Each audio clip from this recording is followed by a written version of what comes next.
السلام علیکم، میں ڈاکٹر عبدالستار اعوان آج ایک نئے ٹاپک کے ساتھ اور ایک نئی ویڈیو کے ساتھ ٹائیفائڈ تپ محرکہ، اسے عرف عام میں آنتوں کا بخار بھی کہا جاتا ہے، اور یہ ایک بیکٹیریل سالمونیلا ٹائفی جراثیم ہے جو مسلسل اپنی مقررہ میعاد تک رہتا ہے۔ مرض پھیلانے والے جراثیم سٹول میں ہوتے ہیں جو کسی بھی طرح پینے والے پانی تک پہنچ جاتے ہیں۔ یہ مرض پانی کے ذریعے پھیلتا ہے۔ اس بخار کا دورانیہ 21 دن یا بعض اوقات 14 دن یا زیادہ عرصہ تک بھی محیط ہوتا ہے۔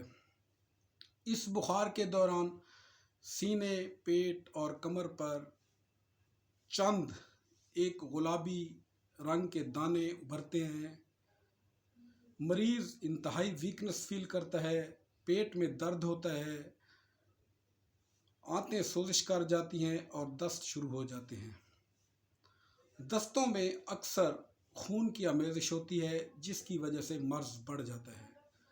تپ محرکہ عام طور پر موسم خزاں میں تیزی سے پھیلتا ہے۔ 50 سال سے زائد عمر کے افراد اس مرض کے حملہ سے ملغوب نہیں ہوتے۔ علامات: یہ علامات مختصر سے لے کر سنگین تک ہو سکتی ہیں۔ پیٹ یا پشت پر چھوٹے چھوٹے گول دانے، کچھ لوگوں میں سفید اور چمکدار دانے بھی نکل سکتے ہیں۔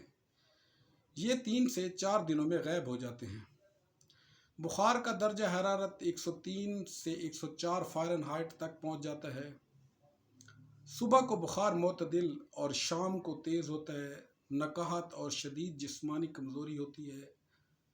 نکسیر آتی ہے، دست آتے ہیں، زبان خشک ہو جاتی ہے، بھوک کی کمی ہو جاتی ہے۔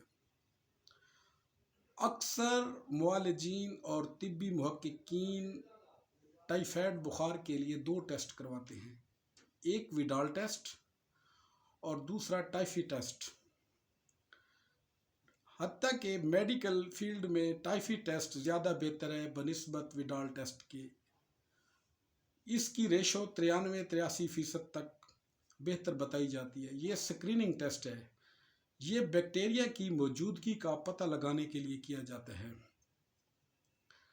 ٹائیفائڈ بخار میں یہ انتہائی درست ہے۔ ٹائیفائڈ ٹیسٹ: ٹائیفائڈ بخار کے دوران ہلکی پھلکی اور زود ہضم غذا کھانی چاہیے اور پروگریسو ڈائٹ پلان پر عمل کرنا چاہیے، انتہائی جو کہ فائدہ مند ہے۔ پروگریسو ڈائٹ پلان میں فریش جوسز، سبزیوں کا سوپ اور مچھلی اور فروٹ شامل ہیں۔ Omega fatty acid 3۔